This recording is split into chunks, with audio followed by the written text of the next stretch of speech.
Bon allez, pas chasser.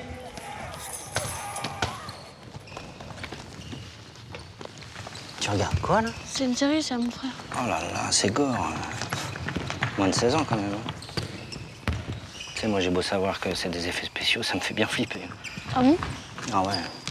Pas toi? Ouais, c'est chaud. Les images violentes, on doit les éviter, sinon il faut en parler. Vas-y, raconte. Face aux écrans, soyons vigilants. Retrouvez-nous sur jeunepublic.csa.fr.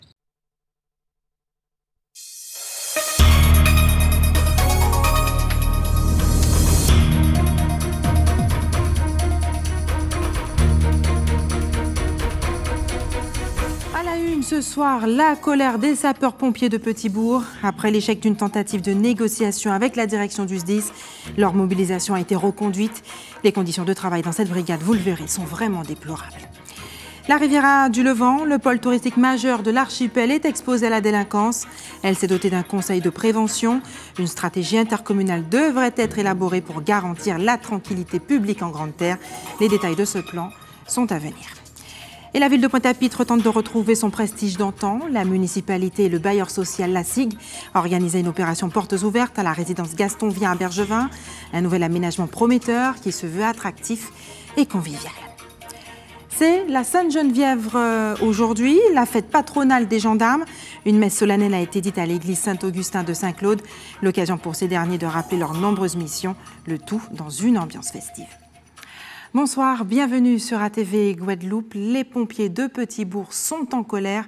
Ils dénoncent une détérioration continue de leurs conditions de travail.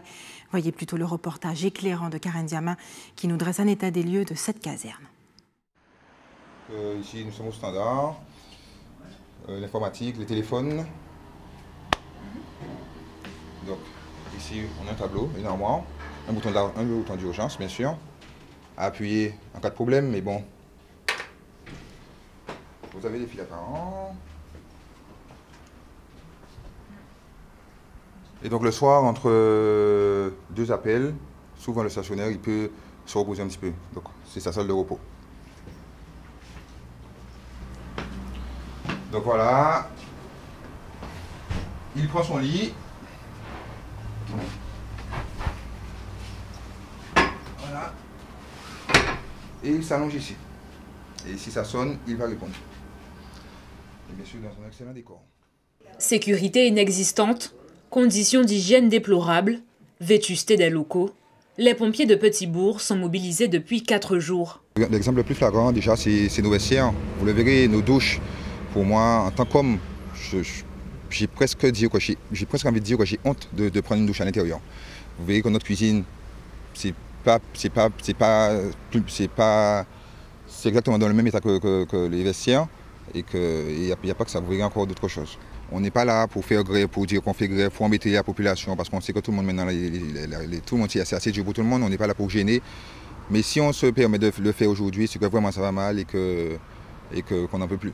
Deuxième centre de secours le plus sollicité du département, la caserne de Petit-Bourg ne serait pas la seule à présenter ces signes d'insalubrité, selon le syndicat. C'est-à-dire qu'il y a beaucoup de centres de secours qui se trouvent délabrés parce qu'il y a un manque d'entretien, il n'y a pas une planification d'entretien, c'est complètement à zéro, il n'y a pas d'entretien.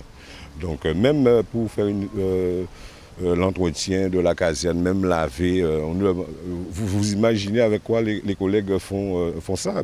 C'est avec du liquide vaisselle, il n'y a pas de body d'entretien. On ne demande pas beaucoup, comme je vous dis, c'est vraiment un minimum de matériel et de conditions de travail. C'est amélioration des conditions de travail, des petites réparations, choses que je pense que le service peut réaliser. En attendant, une rencontre est prévue mardi prochain entre direction et syndicats. Elle est l'un des pôles touristiques majeurs de l'archipel. La Riviera du Levant, avec les villes qui la composent, fait aussi partie des zones les plus convoitées par les délinquants. Pour maîtriser le phénomène sur son territoire, la collectivité a installé aujourd'hui son conseil de prévention de la délinquance. Les détails avec Moïse Dexter et Jacques Canval. La Riviera du Levant, avec en son sein les 3 grosses communes touristiques de l'archipel, Gosier, Sainte-Anne et Saint-François, avait un besoin impérieux de coordonner la prévention et la lutte contre la délinquance. On avait vraiment besoin de coordonner toutes les actions de sécurité et de prévention de la délinquance qui sont mises en place dans chacune des communes. Et donc c'est pour avoir cette cohérence à l'échelle de la communauté d'agglomération de la Riviera du Levant qu'on met en place cette instance. Donc des actions conduites dans chaque commune et pour donner de la cohérence aux choses à l'échelle de la communauté d'agglomération, eh bien c'est une grande avancée de pouvoir installer ce conseil intercommunal. Cette nouvelle structure idoine, outre l'élaboration d'un plan concerté, fera de la vidéoprotection la pierre angulaire de sa politique de sécurisation territoriale. Avec l'arrivée du CISPD, on va avoir un renfort de l'État. L'État pourra coordonner l'action que nous menons au niveau des communes et aussi pourra nous accompagner pour les investissements tels que la vidéoprotection. Quand on regarde les taux de la délinquance, on s'aperçoit qu'à près de 65%, en ce qui concerne la CAL, ce sont la délinquance concernant les biens que nous enregistrons sur cette communauté d'agglomération. État, région, département, communauté d'agglomération, tous les acteurs publics, secoués par le pic de violence des mois précédents, semblent décidés à conjuguer leurs efforts pour juguler le taux bien trop élevé de la délinquance dans un archipel qui plus est promis un bel avenir touristique. Retour maintenant sur l'évasion d'un baron de la drogue qui a eu lieu hier en Martinique. À Fort-de-France, la gendarmerie a lancé depuis hier un appel à témoins pour tenter de le retrouver. Lui et ses complices, les 3 membres d'un commando. On écoute les précisions du procureur de la République. C'est ce que l'enquête va essayer d'établir, comment ces personnes ont pu être positionnées à cet endroit-là, à ce moment-là, donc en étant parfaitement au courant du déplacement du détenu. On est face à des gens comme ce détenu Walter Pérez Carozo qui font partie aussi d'organisations criminelles, donc qui peuvent bénéficier de moyens un peu particuliers. Donc il faut que tout ça soit clairement établi. Comment a-t-il pu entrer en contact avec eux? C'est ce que l'enquête va chercher d'élucider le plus rapidement possible. À l'heure actuelle, quels moyens sont déployés pour tenter de le retrouver? Hier, il y avait des gros moyens jusqu'à midi avec des hélicoptères. Et maintenant, qu'est-ce qui se passe? Maintenant, ce qui se passe, c'est l'enquête judiciaire. L'enquête judiciaire, ça va être de remonter tous les éléments à la disposition des enquêteurs pour essayer de trouver les pistes, retrouver les complicités et peut-être rechercher et retrouver Walter Pérez Carozo s'il est encore sur le territoire de la Martinique. Donc enquête judiciaire, ça va être tout ce qui va être téléphonie, la vidéosurveillance, tous les éléments dont on dispose des enquêteurs et puis les témoignages aussi pour essayer d'arriver à la manifestation de la vérité. Les Guadeloupéens avaient un rendez-vous citoyen et solidaire le week-end dernier et ils n'ont pas manqué à l'appel. 41 tonnes de denrées alimentaires ont été recueillies par les bénévoles de la Banque alimentaire dans le cadre de leur grande collecte annuelle. Une nouvelle dont se réjouit le directeur de l'antenne de la Guadeloupe, Pierre Lubin. Il a d'ailleurs exprimé sa gratitude face à la caméra de Karen Diamin. On l'écoute. C'est une réussite parce que, vu le contexte économique qu'on connaît, nous avons quand même récupéré 41 tonnes de denrées. Donc, vous voyez disposées pour partie dans ce local de Jarry. Et donc, ces 41 tonnes commencent à être distribuées à nos associations et aux CECAS conventionnés. C'est exactement le même tonnage. C'est pourquoi je dis quand même, compte tenu du contexte difficile, 41 tonnes, la quantité n'a pas baissé, c'est quand même très bien. Et je profite de l'opportunité qui m'est donnée pour remercier l'ensemble des bénévoles, l'ensemble des personnes ainsi que le parrain. C'est les personnes qui se sont impliquées dans le cadre de cette collecte, les grandes surfaces qui ont prêté le jeu, qui ont mis à disposition un certain nombre de moyens pour nous permettre d'atteindre nos objectifs. Et je vous le disais en titre, la ville de Pointe-à-Pitre tente de retrouver un peu de son lustre d'antan.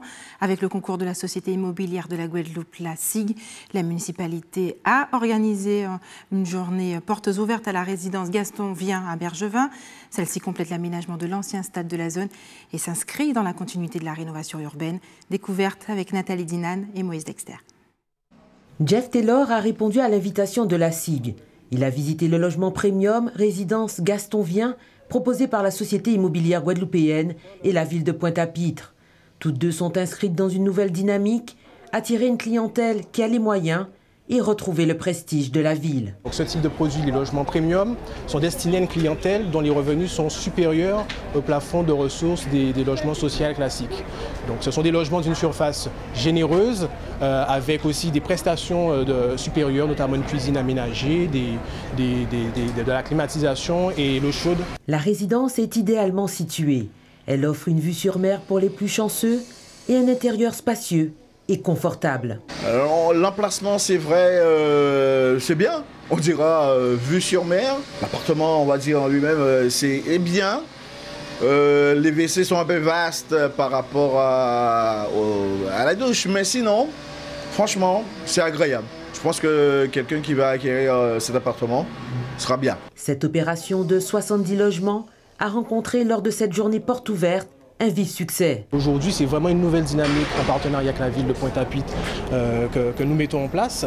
Donc ça s'inscrit dans une démarche globale de rénovation urbaine et pour aussi répondre à une demande de la population. Cette résidence, baptisée Gaston Vien du nom de cet ancien résistant communiste, redonne un nouveau visage à cette face de la ville.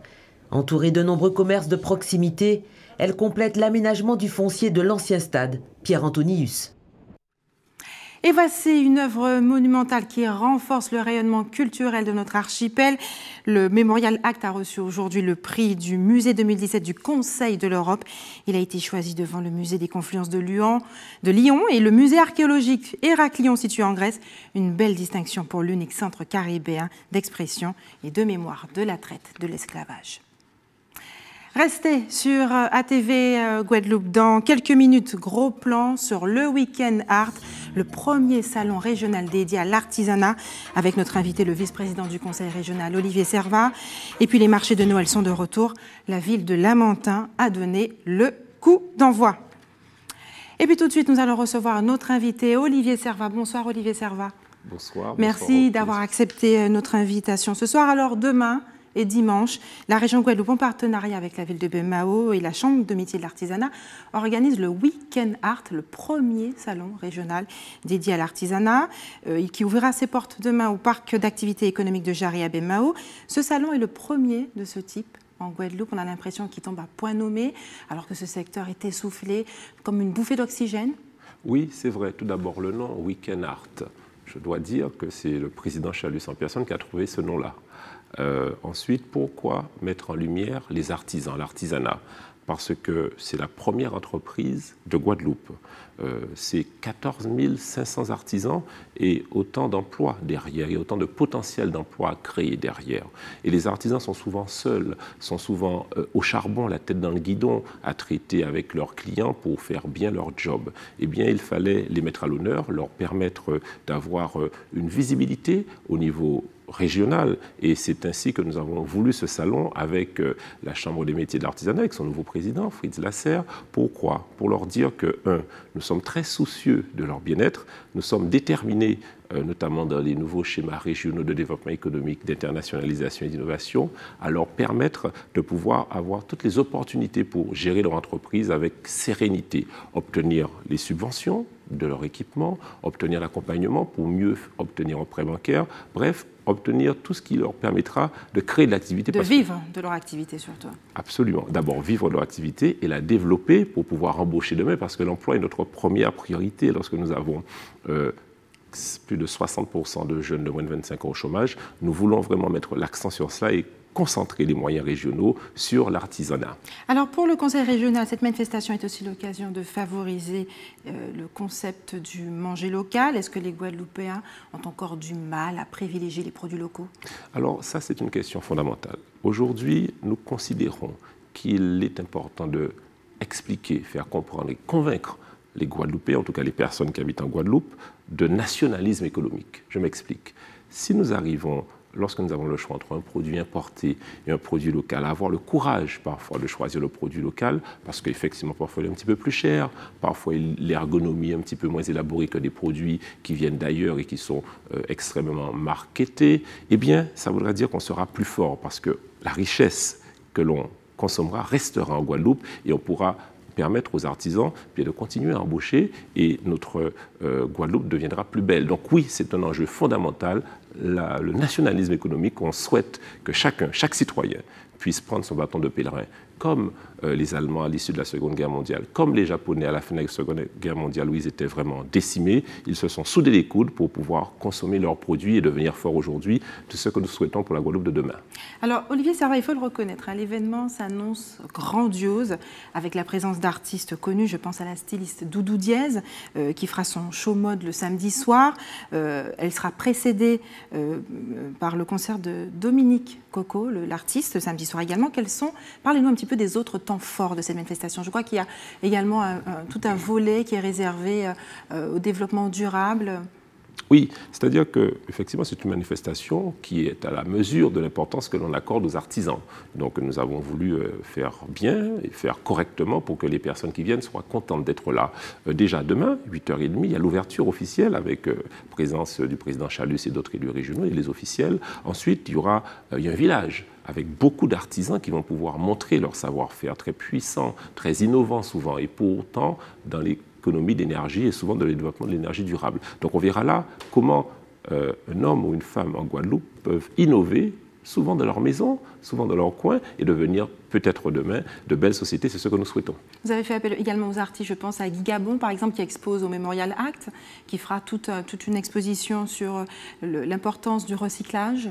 Oui, il y a une très belle exposition Memorial Act sur la symbolique, notamment de la mer. Hein. Souvent, on a donné le dos à la mer, nous, Guadeloupéens, parce que beaucoup d'entre nous sommes arrivés par la mer avec une forme de traumatisme. Eh bien, il s'agit maintenant de se retourner vers ce que nous considérons être le plus fort potentiel de richesse pour la Guadeloupe, c'est-à-dire l'économie bleue, la mer, le nautisme, la plaisance et tout ce qui permet de pouvoir s'enrichir. D'ailleurs, ce salon s'inscrit dans cette logique d'économie verte et bleue lancée, initiée par le Conseil régional.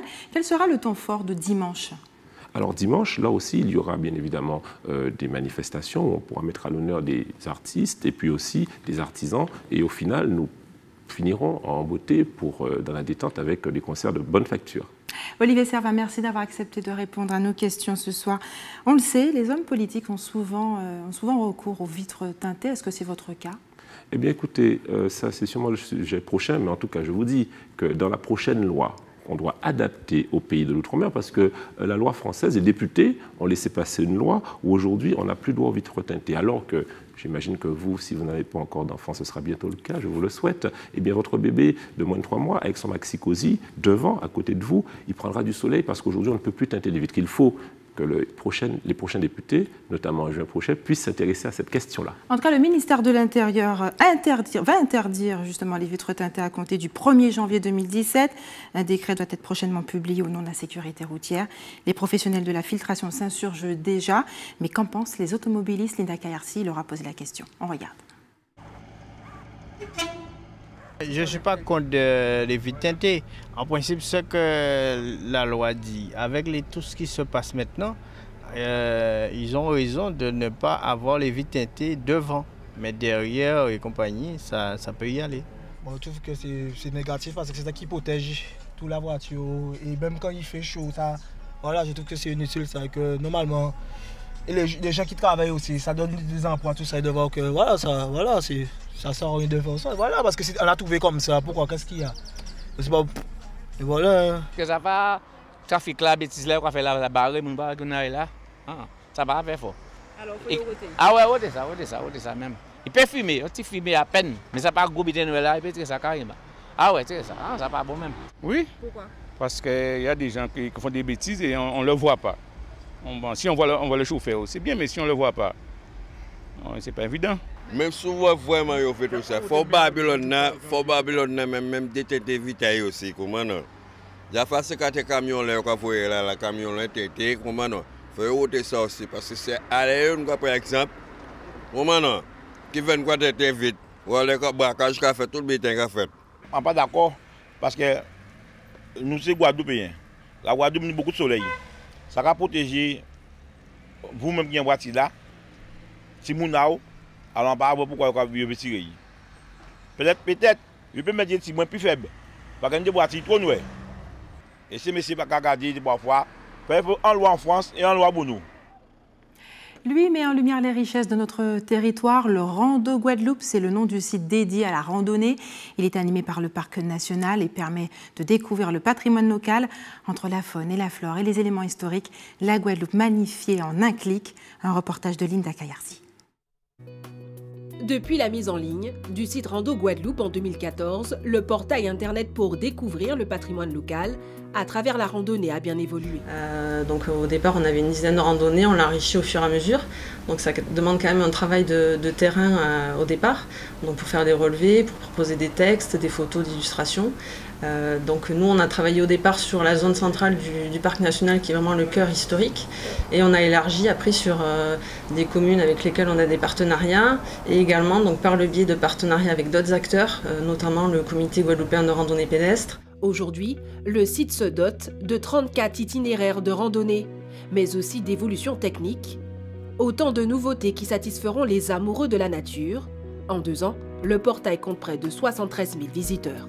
Donc le principe, c'est qu'il y a donc une partie cartographie qui permet de localiser, donc pour un promeneur qui veut, avant d'aller sur le terrain, faire une randonnée, donc il a la possibilité de regarder par avance sur le site internet.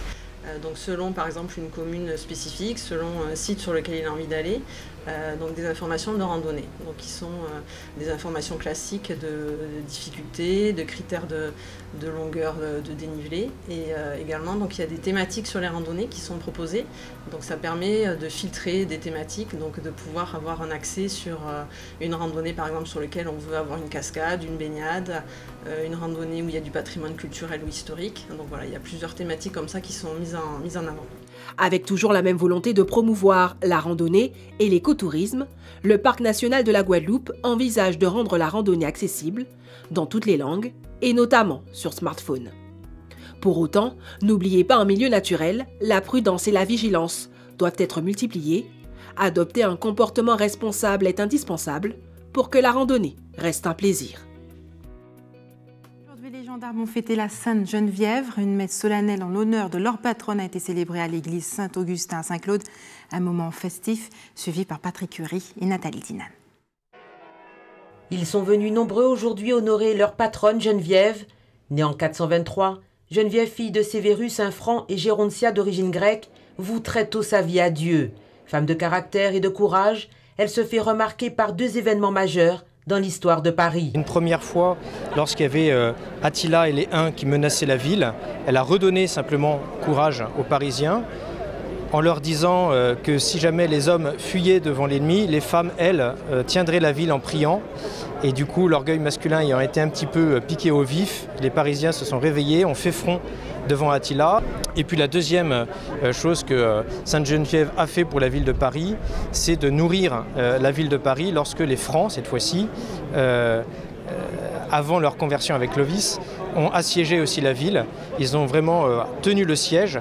Et Sainte Geneviève, par voie fluviale, grâce à la Seine, a organisé des convois maritimes pour aller jusqu'à Meaux, pour chercher de la nourriture. Elle décède en 512 à l'âge de 89 ans, enterrée sur la montagne de Sainte-Geneviève aux côtés de Clovis, puis à Draveil et finalement à la Monnaie.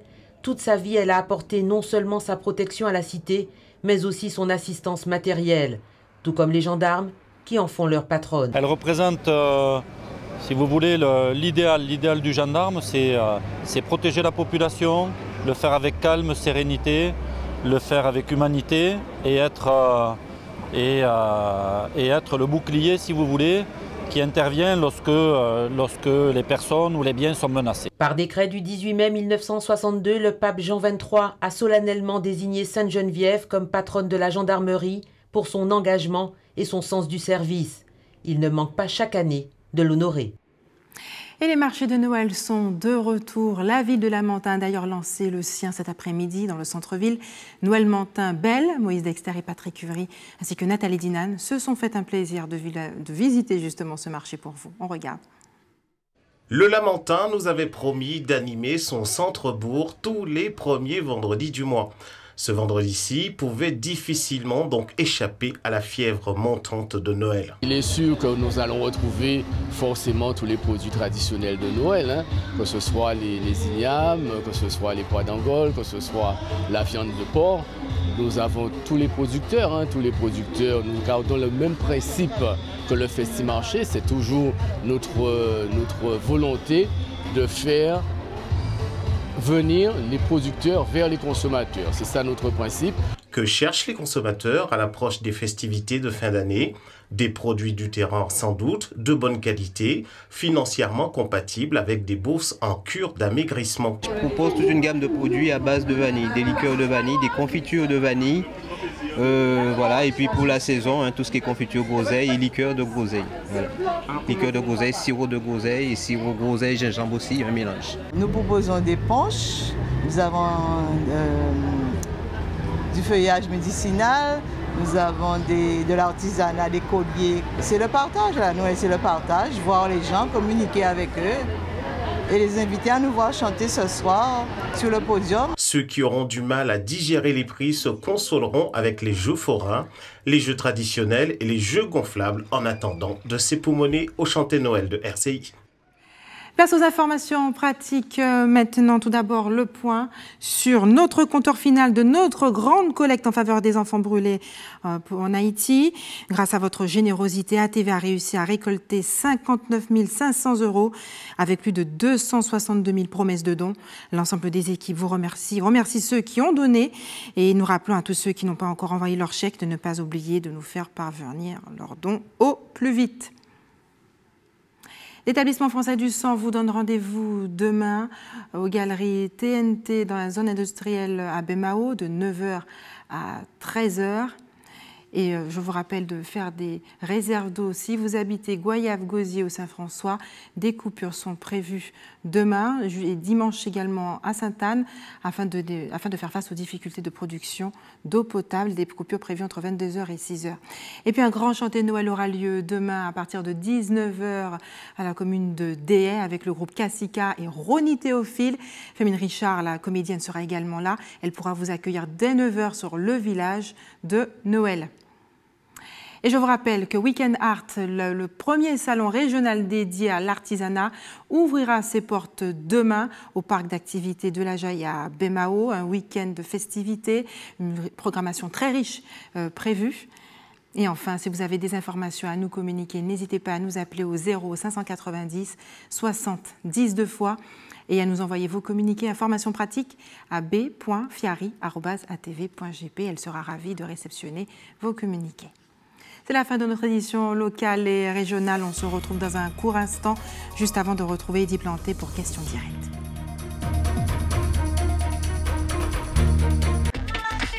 On va peut-être changer, non? Moins de 10, c'est pas vraiment de votre âge. Ça vous a pas paru un petit peu bizarre, le garçon qui embrassait toutes les filles, là? On avait pas mal de copines, non? Ouais, tu te laisserais, toi, attraper par les cheveux comme il faisait? Bah non, jamais de la vie. Je sais pas, tous les garçons qui applaudissent autour, c'est franchement au secours. Les images choquantes, on doit les éviter, sinon il faut en parler. Pourquoi? Face aux écrans, soyons vigilants. Retrouvez-nous sur jeunepublic.csa.fr.